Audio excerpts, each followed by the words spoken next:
Manx Radio Sports, brought to you by The Print Shed. Visit theprintshediom.com today to set up your personalised web shop for your sports club or business. Good evening and welcome to Friday Sport Preview on Manx Radio. Rob Pritchard here with you for the next half hour to take a look at the sporting action on the Isle of Man and beyond in the days ahead. On tonight's programme, pre-season preparations are well underway in Manx football with just a few weeks to go until the start of the 2026-27 season. We hear about some of the latest summer developments. Elsewhere, hundreds are expected to descend on Ramsey this weekend for the Isle of Man Marathon and Half Marathon Championships on Sunday. An 8-strong Isle of Man snooker team is on its travels across the water to take on counterparts from the UK and Ireland this weekend. And we hear from Isle of Man professional boxer Jade Burden following the announcement of her latest title fight coming up in just over 2 months' time. That is all to come this evening.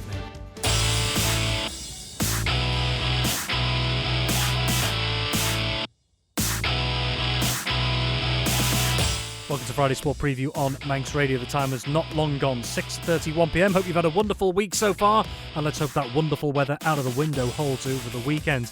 Well, we're going to turn our attention to, well, something that has been on a bit of a rest over the last couple of months. Club football on the Isle of Man, because some developments over the summer, as well as the big information that we have the new fixtures available to us for the 2026-27 Manx football season across the men's leagues. And to go through things as ever, well, we've let him have some time off to pick up a little bit of a tan where possible, I guess. He joins us once again in the studio after a little bit of time away. Tony Mepham, welcome back. Welcome back to you as well, Rob. I listened to your voice when you were in Glasgow, so well done with all the reporting that you did up there, bringing all the information to us. Absolutely brilliant to see 2 medals coming home. But we're getting ready now for the football season. It all sort of kicks off, if you like, full fixture list on Friday the 21st of August for the Eric Fletcher Charity Shield. Indeed. Just before we come to the fixtures themselves, actually, just generally from an FA perspective, how have things been behind the scenes getting things ready for the new season so far? It's always tough, towards the start of the season, because you hear rumours of clubs, what's maybe happening, what isn't happening. We look to make sure that the clubs who maybe only had one team last season will have 2 teams this season. And just basically plan right round now. There's no sort of major changes to the senior men's fixtures this season. No major changes to the women or the under-18s because, it works. People keep saying it needs to change, but, we've had a look at it and we just feel it fits. So, fixtures are out and I think the full set are out now. So everyone will be looking just to see what weeks they can go away when they've got their 3 weeks.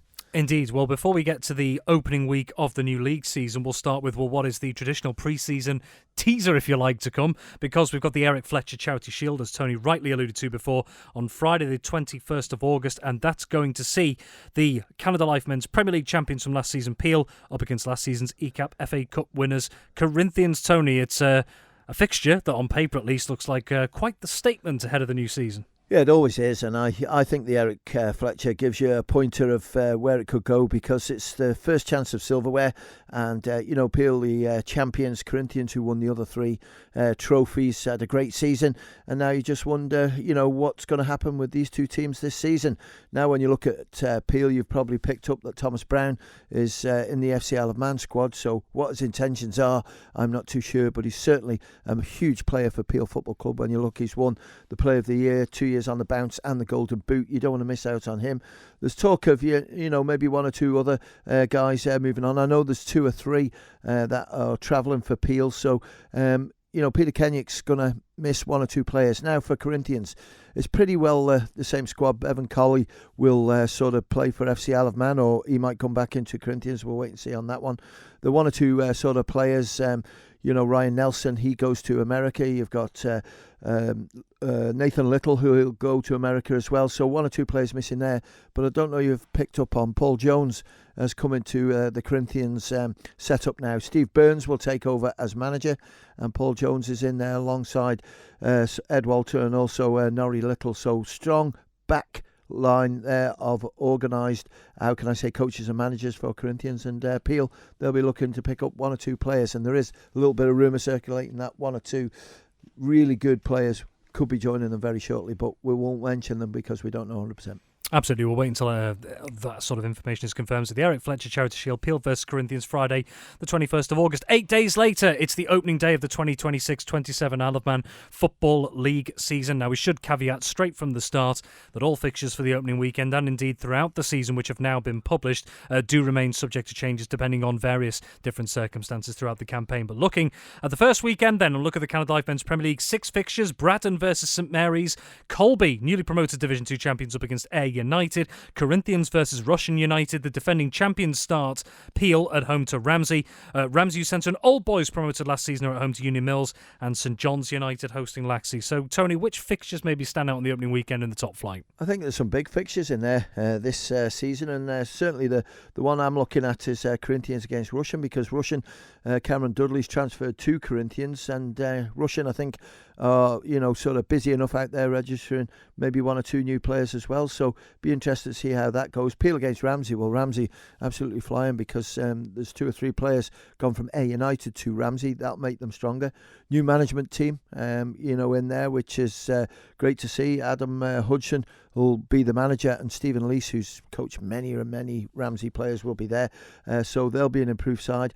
And when you look at St John's against Laxey, again, Laxey have got 1 or 2 players back from long-term injuries. Brodie Patience will be back in there, Joe Walters as well. So, they're 3 good, strong fixtures. But, it's like everything else, it can twist and turn so much in the next couple of weeks. Indeed it can. Turning to Ardern and Drigger Limited Division 2. Now, before we get to the fixtures, Tony, just something I want to point out for clarity, because this is something I noticed straight away this season. Of course, we did have a smaller league in Division 2 last season, hence why teams played each other 3 times. Certain teams only fielded combination sides. But looking in here, at the very least, the fixtures, we've got the returns of Michael United, Douglas Athletic and Gyms. So is the intention that those teams will run Division 2 teams this season? Well, at the moment, Rob, we're not 100% sure, because we set the fixtures out because clubs have intentions to put 2 teams in, whatever league it is, Premier League and Division 2.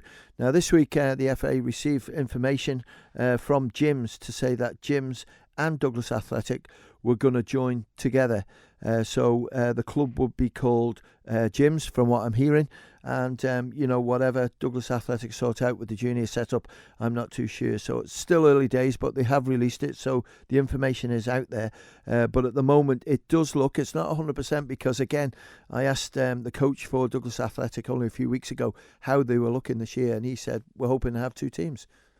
OK, looking at the fixtures themselves then on the opening day in Division 2, Castletown versus Douglas High School Old Boys relegated last season, Douglas Roll versus Douglas and District, Governors Athletic versus Michael United, Maloo versus Foxdale, who finished bottom of the Premier League last season, Pulrose United versus Douglas Athletic, and St George's versus Gyms. Any standouts there, Tony? Difficult, because Maloo against Foxdale, Foxdale just working on their pitch at the moment, so Maloo have signed 1 or 2 really good players, so that'll make them stronger. And when you remember the end of the season, they were quite strong. Governors Athletic against Michael. Now, Michael, their intentions are to have 2 teams, so we'll wait and see how they do for numbers. But Governors Athletic are struggling a little bit with players. They're trying to gather enough players through for 2 teams, but we'll see how that unfolds. Douglas Royal against Douglas and District. Douglas and District, I know this is away, but they'll hopefully be on the new pitch at Nobles Park. And Castletown against Old Boys, and Pulrose against Douglas Athletic, we don't know. But Pulrose and Castletown and Old Boys, I think, will be 3 strong teams in this Division 2. Indeed, so that's Division 2 that we mentioned. Just a quick mention for Canada Life Combination 1. Opening weekend, it'll be St Mary's versus Braddon, Ayr United versus Colby, Laxey versus St John's United, Ramsey versus Peel, Russian United versus Corinthians, and Union Mills at home to Ramsey Youth Centre and Old Boys.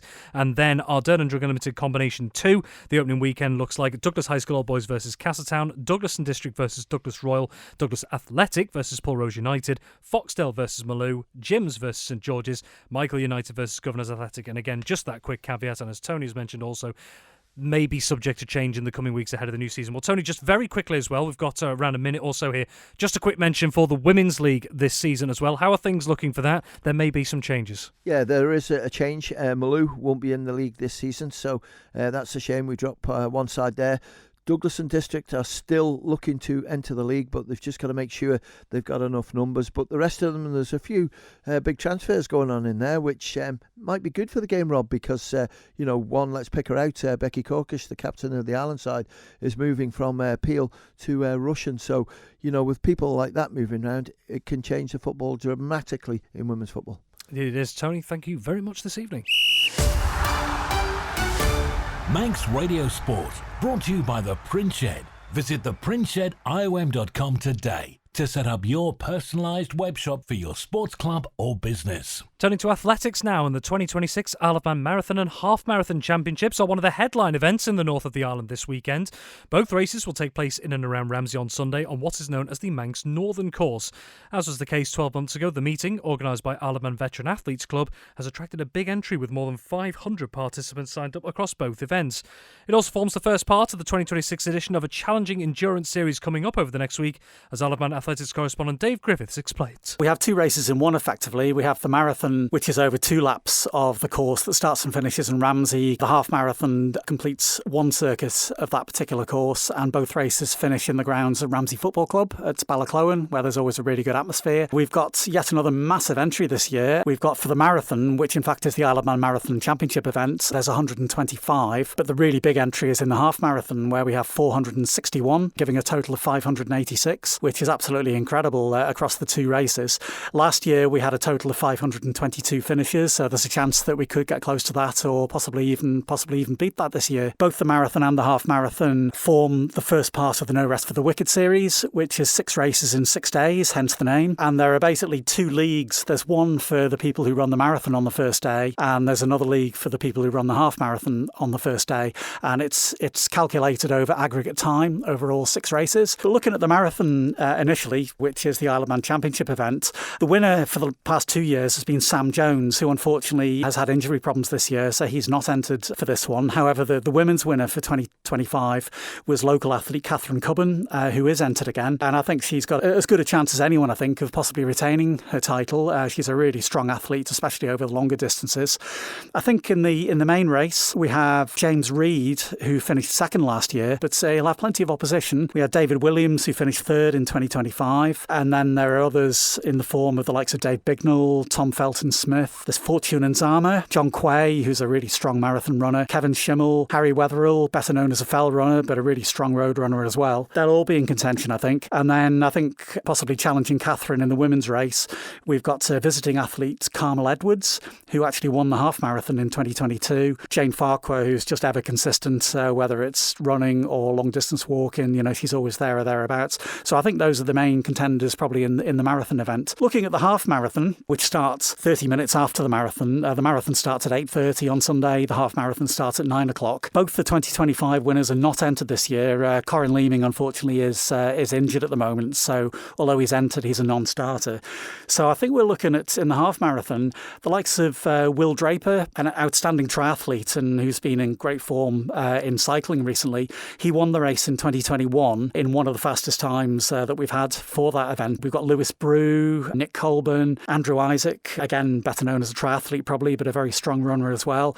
We've got an under-20 runner, Reggie Osgood, who just gets better and better. Liam Parker, former Parish Walk winner, of course. Joel Smith, who was last year's half marathon no rest overall champion, and Paul Jennings. So that's a pretty good scotch of challenges, I think, for the men's title. And then in the women's, the champion last year was Krista Kane. Now, of course, she's been doing great things elsewhere recently. She's not doing the series, but I believe she might be doing the 10K on Tuesday. So I think the main contenders in the women's half marathon are probably going to be Kirsty Barber, a junior athlete Eleanor Cayley, who's really strong, Amber Carriage, Clara Isaac, Becky Watterson. I think they'll all go pretty well. And I think one of the things is that with the tactics of having the overall championship over 6 days is how do you approach the half marathon or even the marathon on the first day? Do you give it everything and risk burning out for the rest of the week, or do you keep a little bit in hand? I think the general consensus is that it's a disadvantage to lose maybe 5 or 6 minutes on the first day. I think the general consensus is get a good time in the bank on the first day and then try and hold on. I was going to get onto that, and the fact that because of course the No Rest for the Wicked series, I suppose one of the beauties and quirks of it really, of these 6 races in 6 days, is that they're so different to one another. You can't compare the marathon and half marathon this weekend to, say, the Peel Hill race, can you? No, you've got completely different races, different skill sets. You'll get runners who aren't specialist hill runners by any means, who will be running on Peel Hill on Monday night. I remember Krista Kane did it last year and ran very well just because she's a very good athlete.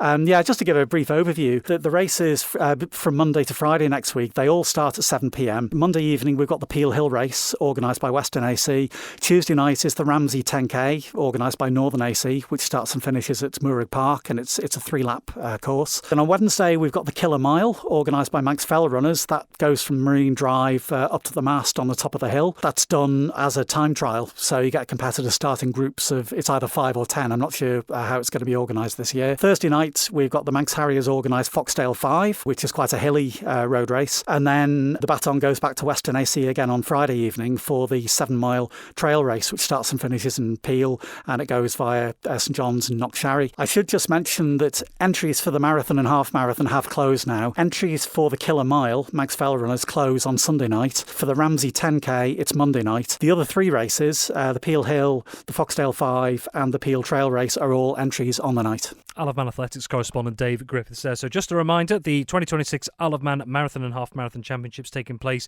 in and around Ramsey this Sunday. The marathon will get underway from 8:30am on the day on Moray Promenade, and the half marathon, the slightly later time of 9am on North Shore Road. And as Dave mentioned as well, and just a reminder that entries for this weekend's Isle of Man Marathon and Half Marathon Championship have now closed. Manx Radio Sport, brought to you by the Print Shed. Visit theprintshediom.com today to set up your personalised web shop for your sports club or business. Turning now to snooker, and the Isle of Man has an 8-strong team on the road this weekend to take on counterparts from the UK and Ireland. The Isle of Man is sending men's and masters squads to be part of the 2026 Home International, which is being held in Leeds from today until next Friday. It'll see local players test their skills against high-quality opposition from England, Scotland, Wales, Northern Ireland and the Republic of Ireland.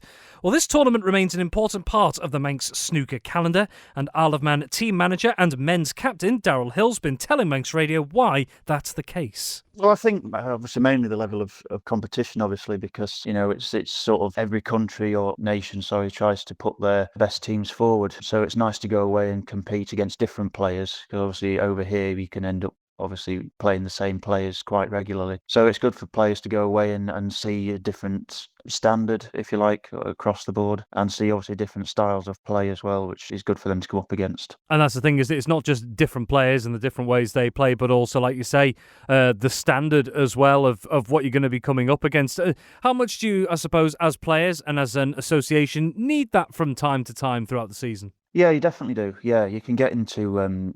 I think it's the same anywhere where it's a small field of players. You could get into sort of a bubble really, and you sort of, I think you forget or lose touch of what it is like to come up against so many different players so often, which is some advantages I think the other nations have. But yeah, so it's good to go away and get that experience for our players here. And you always find actually that they, particularly when they return as well, they've sort of stepped the game up a gear by just being in that environment really. And obviously over here we've got such a range of ability and standard, which is the same anywhere, but when you go to a tournament like this, of course, as I've said, every nation has tried to field a stronger team as they can, so the standard is all the same really. It's whoever you come up against, you're going to have a pretty good game on your hands, so it's good to sharpen them up for that. Plenty of experience across the two teams, the men's and masters, that you're taking. You've got one newcomer this year, Niles Wilson, as part of the men's team. How valuable an experience will that be for Niles? Oh, absolutely. Yeah, absolutely will be. I mean, what we've found in the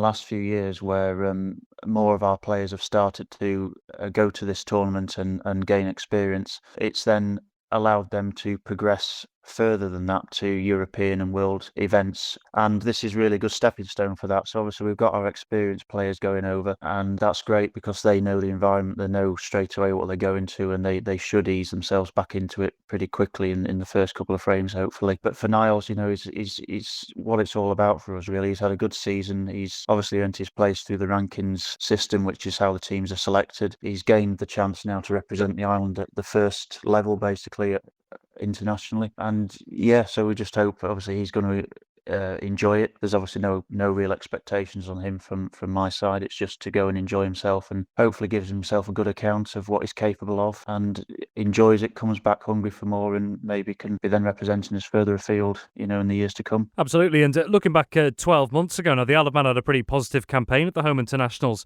last time as well. The Masters reached the final of the Cup, and the men's team very nearly got there as well. So how good would it be if you were able to match or even possibly better that this time around? Matching it would be great. Matching it would be great. We had a really good time there last year. I've always said our little aim really would be to make a cup final. Obviously, the Masters did that last year, which was great for them. I'd love the men's to be able to do that as well. So we fell short by one frame last year in a deciding frame in the semi-final. So yeah, it would be a real boost to maybe even pull off a win in the cup final would be excellent. But yeah, just to be competitive. It's the Isle of Man is competitive now. Year on year, we're going there, and we certainly don't feel like we're making the numbers up anymore, which was as it was a case of once upon a time.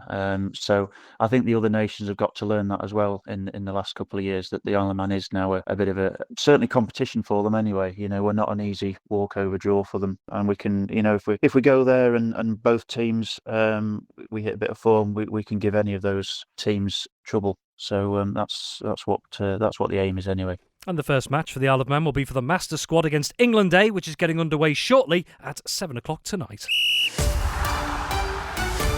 Manx Radio Sport, brought to you by the Print Shed. Visit theprintshediom.com today to set up your personalised web shop for your sports club or business. And finally tonight, we're going to take a look at boxing, and Isle of Man pro fighter Jade Burden has yet another major opportunity to make waves in her career in the coming months.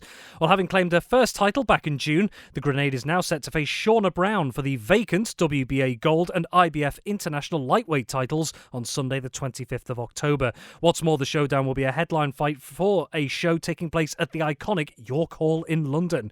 Well, following the announcement of this big duel, Burden, who's the reigning Commonwealth Silver Super Featherweight champion, told me what it means to have the chance to move a step closer to a world title challenge in future. To be honest with you, it still doesn't really feel real, if I'm honest with you. I don't think it's really quite sank in, like, how much of a huge opportunity it is. My opponent, Shauna, she's, extremely well known. She's got a huge following behind her, so she'll have a big Irish contingent there on night. But look, I think the one thing that favours me the most is that there's absolutely no pressure on me whatsoever. I think when the fight was announced, I think a lot of people were a bit like, well, who's Jade? And on the 26th of October, I can show them exactly who I am and what I can do. So I'm excited. Just on the point where you say that maybe you might be considered by some as either an unknown or even an underdog there, do you thrive off that a little bit? The fact that, not that people are writing you off in any sense, but you don't have that expectation going in, perhaps, and also you can be the one to spring a surprise. Yes, no, absolutely. I think, I've just seen a few little comments on social media. It's hard not to have a look, isn't it? But yeah, I think people think it's going to be an easy night for her. But yeah, that's by all means, when I've looked at all her previous opponents, she won't have been in with anyone like me. And I think she'll have a shock on the night, 100%. So listen, I'll go back into training camp, move back to Liverpool in a few weeks' time, and I'll be locked in. So she just needs to work hard, because yeah, she'll be in for a hard night. And considering the fact that you're now, a Commonwealth champion as of the last couple of months as well, how much confidence have you taken from that over the last few weeks and leading up to this that kind of tells not just you, but other people that you belong in this bracket for these opportunities? Yeah, no, absolutely. I think if you'd have told me at the beginning of my professional career that I'd say if I retired winning a silver Commonwealth title, I'd have been absolutely over the moon. But I think I'm just I've come on so much within the last kind of year that I think I just need to have a little bit more belief in myself. And I think I showed that when I won the title, that me, when I'm relaxed and enjoying my boxing, that I think as long as I put my mind to it, I can kind of do anything and achieve anything. So it's really exciting times. And I know that this fight, if I beat Shauna, it kind of changes my life in a sense that to fight for a world title is going to be more big nights coming. So obviously I'm not looking past her at all by any means, because I know it's a tough task ahead. But yeah, I have a lot of self-belief. I've got good people behind me, and I'm ready to take this opportunity with both hands. And of course, not just your opponent and what's at stake, but also the venue as well. It's an iconic boxing venue, British boxing venue at York Hall as well. That must be exciting. Oh, so exciting. But, I've always said I would have loved to have boxed at York Hall, but I think to then headline the event as well, it's just, it's going to be a special, special night. And I'm super excited for it. You've already mentioned it there as well. It's obviously a change in weight class going from super featherweight to lightweight as well. So how challenging or how straightforward is that for you? Yeah, I make super featherweight easy. If anything, I was kind of considering going down to featherweight, but I can hold my own at lightweight. I boxed at lightweight as an amateur. I had my first couple kind of around the lightweight weight class, but yeah, it doesn't really worry me in a sense. So it just kind of means I can eat more, so that's it's obviously an added bonus. And I don't really have to worry about a weight cut as such. So yeah, it's all good. It's fine. And on the subject of supporters as well, I mean, you've always had, and particularly for that Commonwealth belt that you won recently, you had some great support over there. What has, I suppose, the response been from your followers since this fight was announced? Oh, it's been absolutely massive. Yeah, overwhelming, in fact. It's obviously a huge, huge night that everyone wants to be part of. And yeah, I'm obviously extremely grateful for that. And without everyone that's supported me in the past, I wouldn't have been able to have a night like this. So yeah, I know that Shauna will have a big contingency, but I think people from the Isle of Man will do us all proud as usual. And it'll be a night to remember for sure. And of course, just on that perspective as well, supporters will no doubt be interested in the ticket situation. What can you tell us at the moment around that? Yeah, I should have my hands on some tickets in the next coming weeks. I want to do. I'll get a post on social media, and we'll get them out, and people can start kind of planning and booking their way down to London. So yeah, just keep your eyes open for my obviously my social pages. I just find as well on a quite general note, regardless of what the result will be in October, what more does a fight like this involving an Isle of Man fighter, what more does it add to,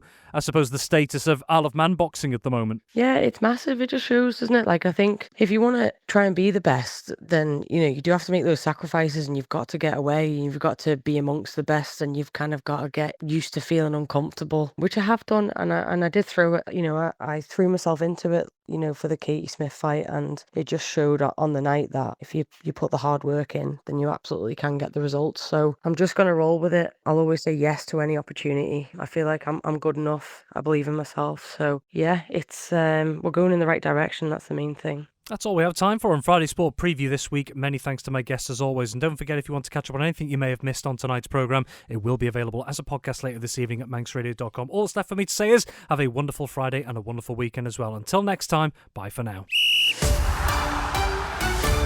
Manx Radio Sport, brought to you by the Print Shed. Visit theprintshediom.com today to set up your personalised web shop for your sports club or business.